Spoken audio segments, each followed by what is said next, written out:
2023년 3월 15일 새벽 기도에 오신 여러분을 주님의 이름으로 환영합니다.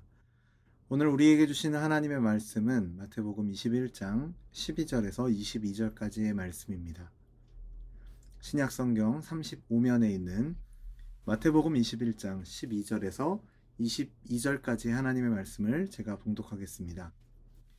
예수께서 성전에 들어가사 성전 안에서 매매하는 모든 사람들을 내쫓으시며 돈 바꾸는 사람들의 상과 비둘기 파는 사람들의 의자를 둘러 엎으시고 그들에게 이르시되 내 집은 기도하는 집이라 일컬음을 받으리라 하였거늘 너희는 강도의 소굴을 만드는도다 하시니라.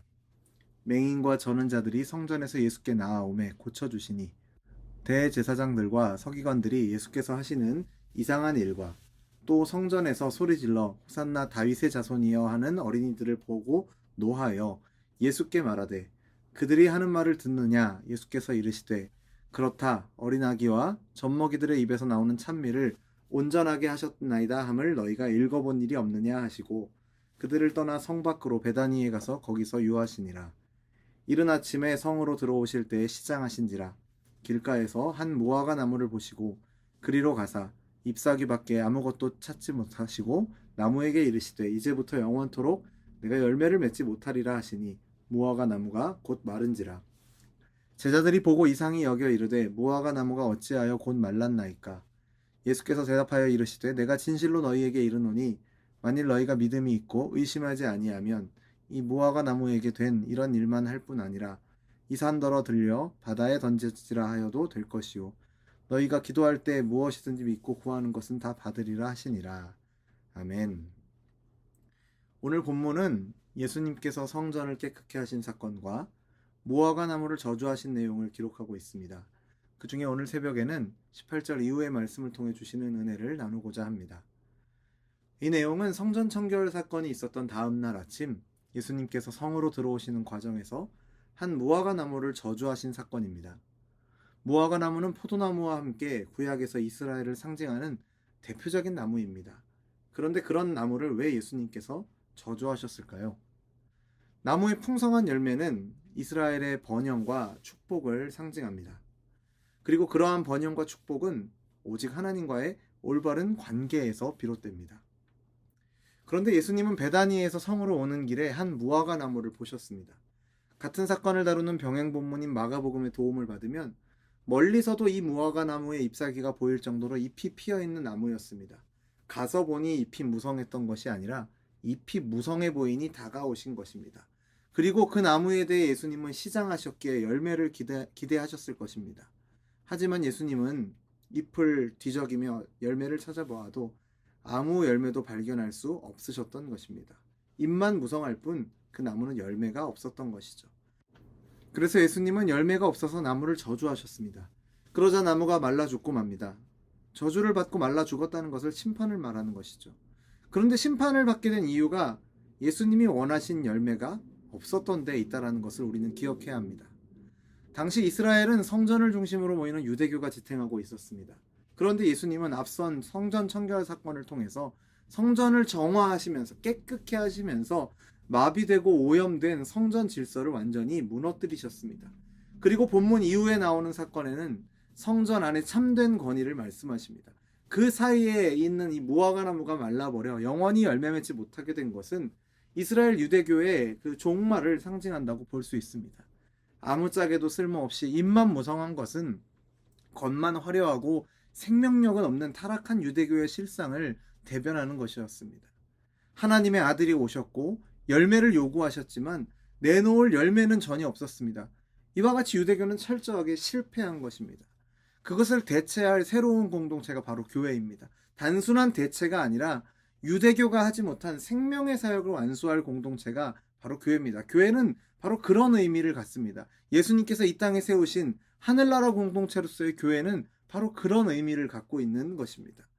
이런 의미를 전혀 알지 못한 채 아침까지만 해도 잎이 무성하던 나무가 마른 것에 제자들이 놀라고 예수님께 묻습니다. 이게 무슨 일입니까? 어떻게 된 것입니까? 그러니까 예수님께서는 제자들에게 자신이 행한 기적뿐 아니라 그보다 더한 일을 너희가 할 수 있다 라고 말씀하시죠. 이 교회라는 공동체가 해야 하고 요구받는 것은 바로 지금까지 유대교에서는 볼 수 없었던 하나님 나라의 일을 하는 것입니다. 우리가 주기도문을 통해서 구하는 것처럼 하늘의 뜻이 이 땅에서 이루어지는 것, 이 땅 가운데서 이루어지는 것을 교회와 성도를 통해서 보게 되는 것이죠. 바로 그것이 원하시는, 예수님이 원하시는 믿음의 공동체, 그리고 열매 맺는 공동체입니다. 오늘 본문 뒤에 있는 마태복음 21장 43절을 보면 이런 말씀이 있습니다. 그러므로 내가 너희에게 이르노니 하나님의 나라를 너희는 빼앗기고 그 나라의 열매 맺는 백성이 받으리라. 이렇게 말씀하시죠. 결국 어떻게 됩니까? 열매 없는 자는 저주 아래로 들어가고 열매를 맺는 자만이 하나님의 백성으로 하나님의 나라를 받게 된다라는 것을 말씀하고 계시죠. 구분되는, 이 둘이 구분되는 조건은 바로 열매입니다. 열매가 있느냐 없느냐에 따라 백성과 백성이 아닌 자로 구분됩니다. 그리고 열매 있는 자만이 구원받고 열매가 없는 자는 저주 아래로 들어가게 됩니다. 이 일을 위해서 예수님께서 이 땅에 오신 것입니다.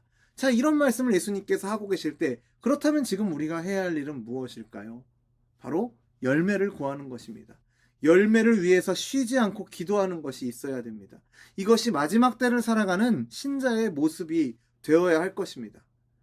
열매 없는 자는 저주하신다라고 예수님께서 말씀하신다면, 그들을 향해서 심판을 명하신다면 우리에게 가장 급한 일은 열매입니다. 그런데 우리는 무엇을 급한 일로 여기고 있습니까? 우리의 육신을 가지고 세상을 행복하게 사는 일을 더 급한 일로 여기지 않았는가? 우리는 우리 자신을 돌아보아야 합니다. 만약 지금 우리가 살아가는 이 때가 마지막 때가 아니고 종말의 때가 아니라면 우리는 얼마든지 내 육신을 위해서 살아도 상관없을 것입니다. 하지만 지금은 마지막 때입니다. 주님께서 언제 다시 오실지 우리는 알 수 없습니다.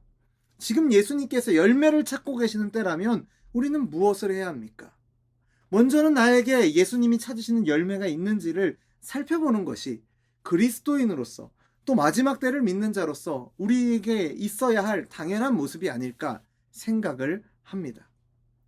종말을 믿는다면, 마지막 때가 있음을 믿는다면, 주님이 다시 오실 것을 믿는다면 그에 따른 행동이 나타나야 할 것입니다. 이 말씀을 오해하시면 안 됩니다. 모든 재산을 다 교회에 바치고 예배당에서 날마다 기도하고 찬송만 부르라고 그런 말씀드리는 얘기가 아닙니다. 예배당에서 기도하고 찬송만 하고 있는 것이 주님이 원하시는 열매가 아니기 때문입니다. 정말로 종말을 믿고 종말을 기대하고 살아가는 신자라면 주님이 원하시는 열매를 위해서 세상을 살아가게 될 것입니다. 만약 이것을 무시해버린 채 자기 멋대로 살면서 주님이 원하시는 열매를 나타내 보이지 못한다면 바로 오늘 본문의 이 무화과 나무와 같이 우리는 되고 말 것입니다. 사랑하는 성도 여러분, 오늘 본문의 말씀을 우리는 심각하게 바라보아야 합니다. 왜냐하면 우리 모두가 어쩌면 지금 이 무화과 나무의 입장에 있기 때문입니다. 열매를 구하기 위해서 찾아오시는 무화과 나무가 바로 저와 여러분입니다. 우리들입니다. 그렇다면 우리에게는 예수님께 내어 보일 열매가 있습니까? 이것이 바로 오늘 저와 여러분에게 제일 급한 문제입니다. 하루 세끼 밥 먹고 사는 문제, 돈 버는 문제, 어디 대학 가고 어느 직장에 취직하고 이런 문제들보다 열매가 있느냐 없느냐, 이것이 가장 급한 문제입니다. 그럼에도 불구하고 우리는 참 이 일에 대해서, 이 문제에 대해서 느긋하죠. 예수님은 열매를 찾고 계시고 없으면 저주를 명하시고 심판하시겠다고 말씀하시는데도 정작 당사자인 우리는 그 문제에 대해서 전혀 심각해하지 않고 답답해하지도 않고 오직 먹고 사는 문제에만 답답해하고 심각해하고 있진 않은지 우리 자신을 돌아보아야 할 것입니다. 그렇다면 예수님이 말씀하시는 열매는 무엇일까요? 흔히들 열매라고 하면, 교회에서 말하는 열매라면 전도해서 사람을 데리고 오고 또 헌금을 드리고 봉사하는 문제들을 이렇게 가지고 만들어서 열매 운운할 때가 있습니다. 예수님은 열매를 가지고 나무를 안다고 하셨는데 그 열매를 종교 행위로만 국한한다면 그건 굉장히 문제가 있게 되는 것입니다. 열심히 있는 전도, 열심히 있는 봉사, 열심히 있는 기도, 이러한 것들이 좋은 나무를 증명하는 열매라고 말한다면 그건 과연 말씀을 제대로 이해하고 있는 것인가, 제대로 따르고 있는 것인가 점검해 보아야 합니다. 이렇게만 말한다면 나무를 증명하는 열매가 내 편에서의 열심만 있으면 된다고 하면 열매가 뭐 그리 심각한 문제가 되겠습니까? 조금만 더 열심히 하면 다 해결될 문제 아니겠습니까? 그런데 여러분, 열매는 우리의 행위로 보여지는 것이 아닙니다. 우리의 열심으로 보여지는 것이 아닙니다. 주님이 원하시는 열매는 우리가 세상을 어떤 사고방식으로 살아가느냐에 있습니다. 결국 주님은 세상을 살아갈 때 우리가 우리의 가치와 우리의 기준, 세상의 가치와 세상의 기준으로 살아가는 것이 아니라 주님의 사고방식으로, 주님이라면 무엇을 기뻐하실까라는 그 생각을 가지고 살아가는 그 열매를 원하시는 것이죠. 세상을 살아가면서 세상에서는 세상의 방식대로 살고 교회에선 교회의 방식대로 살아가는 것이 아니라 세상을 살아가지만 그 세상 속에서 내가 주님의 백성이라는 증거로 주님이 기뻐하시는 방식으로 살아가며 견디며 인내하며 관계 맺고 사랑하며 살아가는 그 모든 그 관계를 통해서, 그 삶 자체를 통해서 드러나는 것이 바로 주님이 찾으시는 열매이기 때문입니다. 열매란 내 쪽에서 보여주는 것이 아닙니다. 열매는 단지 주님의 편에 서서 십자가를 지신 주님의 방식으로 세상을 살아갈 때 자연스럽게 드러나게 되어 있습니다. 십자가를 지신 주님의 방식으로 세상을 살아가는 사람은 오직 주님만을 사랑하고 주님만을 의지하는 자입니다. 앞서 15, 16절에서 예수님이 말씀하셨던 그런 어린아이들과 같이 어떤 계산에 의해서가 아니라 십자가의 주님을 통해서, 그 주님의 십자가를 통해서 구원받고 그 다음은 계산하며 따지며 믿는 것이 아니라 날 구원하신 주님을 믿기 때문에 사랑하기에, 감사하기에, 그분이 말씀하신 것처럼 내가 사랑하는 주님을 내가 나의 십자가를 지고 기쁘게 따라가겠습니다 라고 고백하며 살아가는 그런 우리의 삶을 원하시는 줄로 믿습니다.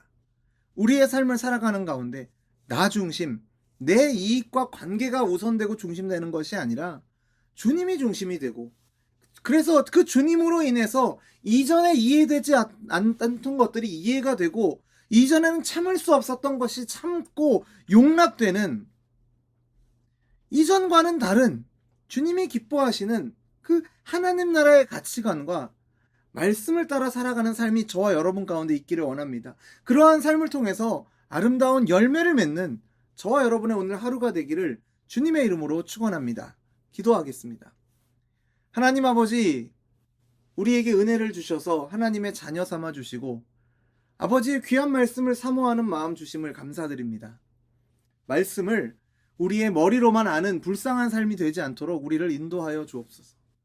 머리로는 말씀을 너무나도 잘 알았지만 정작 그 말씀의 참 의미를 알지 못하고 자기중심적으로 살았던 유대 종교 지도자들과 같이 오늘 우리가 말씀 중심, 하나님 중심이 아니라 그 말씀을 내 기준에 따라 재고, 따지며, 골라가며 순종했던 모습을 용서하여 주옵소서. 하나님이 원하시는 열매가 어떠한 것인지에 대해서는 잘 알면서 정작 그 열매를 맺는 삶에는 관심이 없고 주님이 찾으시는 열매 맺지 못했던 우리의 모습을 용서하여 주옵소서. 주님께서 우리에게 열매를 찾으실 때 부끄럽지 않도록 우리를 일깨워주시고 우리의 마음을 깨워주시고 주님을 최우선순위에 두고 살아가는 우리가 되게 하여 주옵소서. 우리의 일상과 신앙생활을 구분하는 것이 아니라 우리의 믿음 때문에, 주님 때문에 우리의 일상이 영향받고 변화되어 열매 맺는 삶을 살게 하여 주옵소서. 범사에 하나님을 기쁘시게 하는 방법을 구하며 실천하는 우리가 되도록 오늘 하루도 인도하여 주옵소서. 그렇게 인도하실 것을 믿으며 예수님 이름으로 기도드립니다. 아멘. 우리 주 예수 그리스도의 은혜와 하나님의 사랑과 성령 하나님의 교통하심이, 주님이 당신의 백성에게서 찾으시는 그 열매, 이 땅을 살아가면서 주님의 사고방식대로 하나님 나라의 가치를 중심으로 하나님을 향한 믿음을 가장 중심에 두고 생각하며 살아가서 그 찾으시는 열매 맺는 삶 살기를 소원하는 우리 열린비전교회 모든 성도들에게 이제로부터 영원토록 항상 함께 있을지어다. 아멘.